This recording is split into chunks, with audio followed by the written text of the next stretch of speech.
Bismillahirrahmanirrahim. Alhamdulillah, salatu wassalamu ala Rasulillah wa ala alihi wa sahbihi wa man wala. Qala rahimallahu ta'ala al-mafasidu idzan ghamarat bi janibil masalihi intafa hukmuha.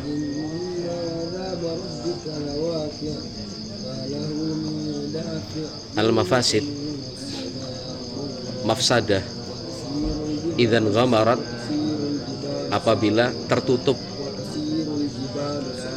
bijanibil masalihi, oleh maslahat, intafa hukmuha, maka hilang hukumnya.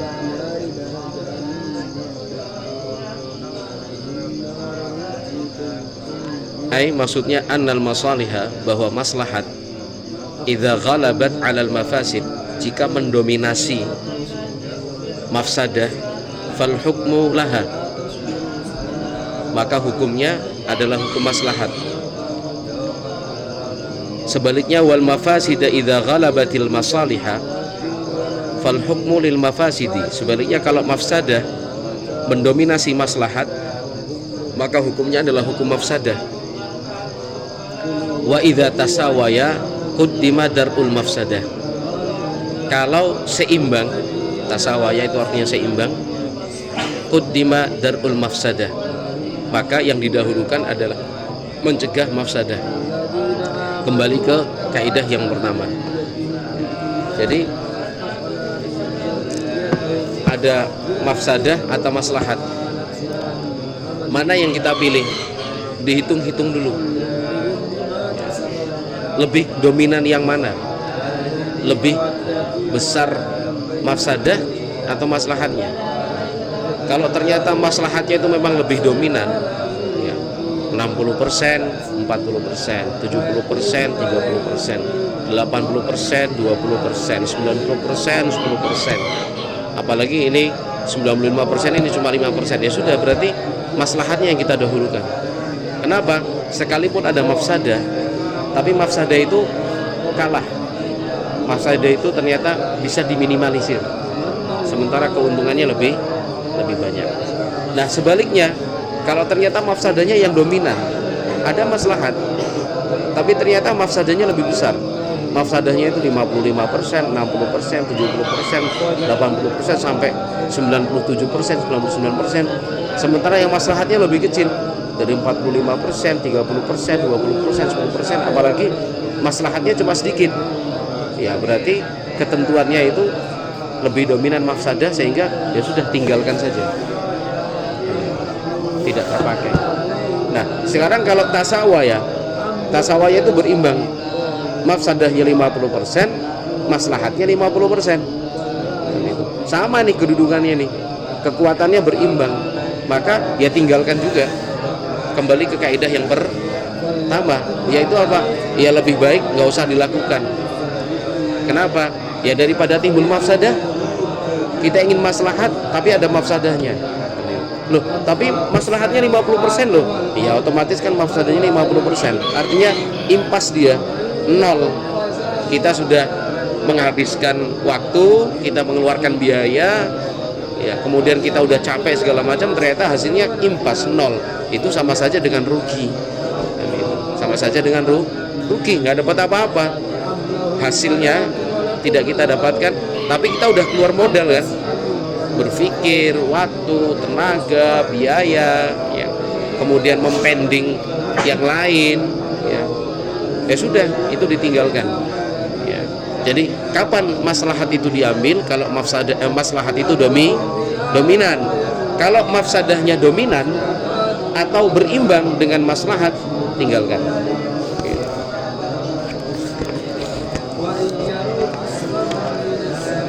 Ini ketika kita dihadapkan dengan apa? Beberapa pilihan, ya kan? Beberapa pilihan tentang apa? Bekerja, ya, mencari jodoh, ya kan? Kemudian membeli rumah, kita bertempat tinggal, termasuk juga antara melakukan ibadah itu ataukah tidak. Ya ternyata ibadah itu kalau kita lakukan ada mafsadatnya juga, ya, ada mafsadatnya, ada dampak negatifnya juga. Ya sudah, jangan dilakukan. Apalagi kalau ibadah itu sifatnya sunnah.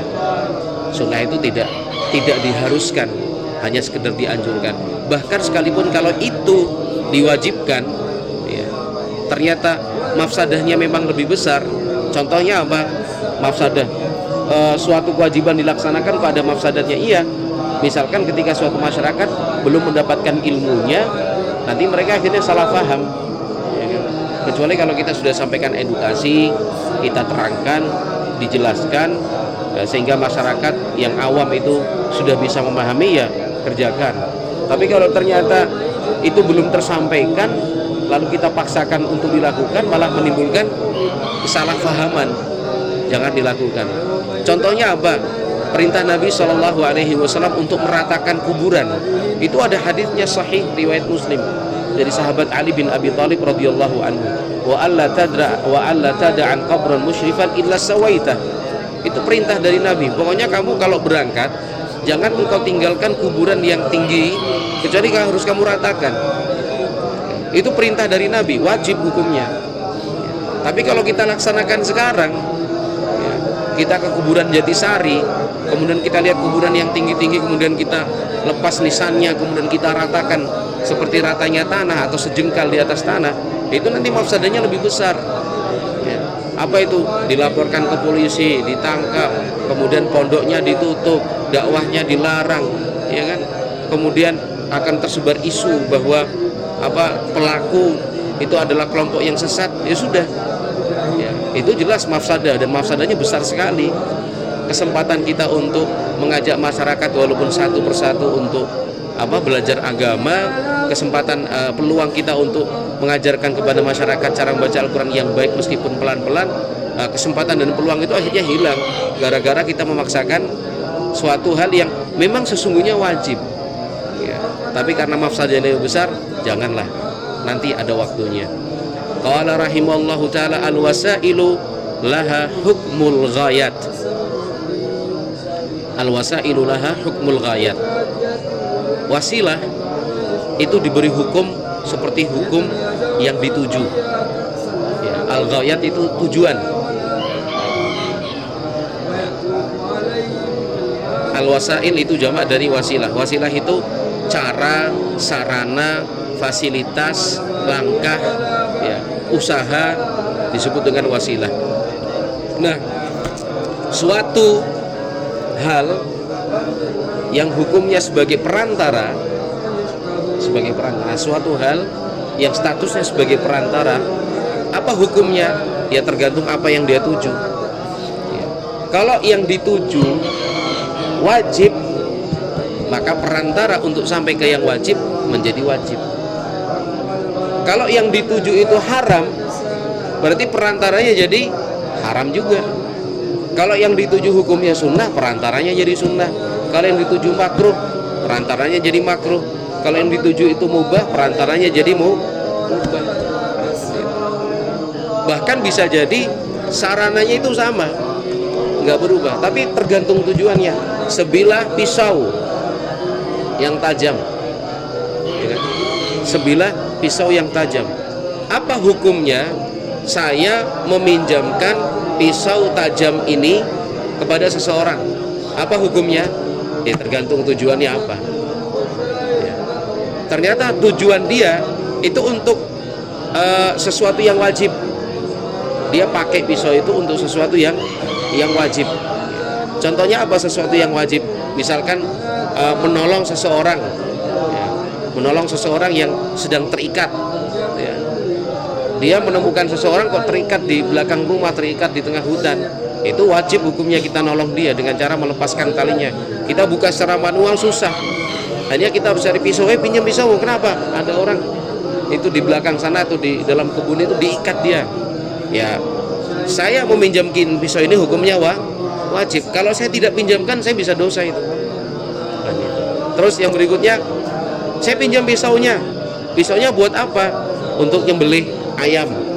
Saya ada tamu, saya pengen memuliakan dia, itu hukumnya sunnah. Memuliakan tamu wajib, tapi memuliakan tamu dengan menghidangkan menu ayam itu sunnah, ya kan? Tidak harus ayam loh, kan bisa tempe, bisa telur, bisa yang lain-lain, tapi dia punya ayam, ya sudah, hukumnya sunnah. Saya pinjam pisaunya, apa hukumnya kita meminjamkan pisau kepada dia yang ingin menyembelih seekor ayam guna memuliakan tamunya? Hukumnya sunnah. Kan itu. Saya pinjam pisaunya, buat apa? Ini saya punya pekerjaan, ya kan? Potong-potong ini segala macam. Pekerjaan itu hukumnya mubah, jadi meminjamkannya menjadi mubah. Tapi kalau pinjam pisaunya, kenapa? Saya mau bunuh saya punya tetangga itu. Kenapa? Dia maki-maki saya, dia maki-maki saya punya mama, dia maki-maki saya punya bos. Saya emosi ini, saya mau bunuh dia ini. Apa hukumnya meminjamkan pisau ini? Jadi haram, karena dia menyatakan bahwa pisau itu akan digunakan untuk melukai tetangganya, walaupun dengan alasan yang dia sampaikan. Gak boleh kita menyangka saya tidak kasih pinjam, ya. Kalau sesuatu itu hukumnya makruh misalkan, ya berarti hukum meminjamkan pisau itu pun menjadi makruh kan itu. Misalkan untuk menakut-nakuti, ya, tidak untuk melukai, cuma untuk menakut-nakuti atau mengancam misalkan dari kejauhan, nggak boleh kita pinjamkan pisau tersebut. Jadi intinya al-wasailu laha hukmul ghayat. Qala rahimallahu ta'ala hadhihi tuqalu ala hadzal wajhi. Ini memang kaidah berlaku seperti yang sudah kita sampaikan. Wa tuqalu ala wajhin akhar al-wasailu laha ahkamul maqasid. Bisa juga dibahasakan lain, al-wasailu laha ahkamul maqasid. Ya, jadi ada penggunaan istilah al-wasailu laha hukmul ghayat, ada yang lain al-wasailu laha ahkamul maqasid. Itu sama, maqasid dengan ghayat itu sama. Maqasid itu jamak dari maksud. Ya, jadi perantara atau sarana, hukumnya sesuai hukum apa yang dia maksudkan. Yakni maksudnya anna makana wasilatan li maqsudin syar'iyyin matlubin. Fa inna hadhihi al-wasilata takunu matlubatan. Maksudnya apa? Jika wasilah ini untuk tujuan syar'i yang diperintahkan, maka wasilahnya pun dihukumi sesuai tujuan syar'i tersebut. Wa makana wasilatan lil wuqu'i fil muharram fa inna hadhihi al-wasilata takunu muharramatan. Sebaliknya kalau wasilah itu untuk melakukan sesuatu yang haram, maka wasilah itu dihukumi haram juga. Walaha adillatun. Ini dalilnya banyak. Minha qauluhu ta'ala. Contohnya firman Allah Subhanahu wa taala, "Wala tasubbul ladzina yad'una min dunillah fayasubbullaha adwan bighairi ilmin." Al-An'am 108. Artinya, jangan kamu menghina yang mereka sembah selain Allah, yang mengakibatkan mereka menghina Allah Subhanahu wa ta'ala berdasarkan benci tanpa ilmu. Menjelaskan sesuatu yang jelek itu kan tidak harus dalam bentuk penghinaan, ya. Menjelaskan itu haram itu tidak harus dalam bentuk celaan dan makian.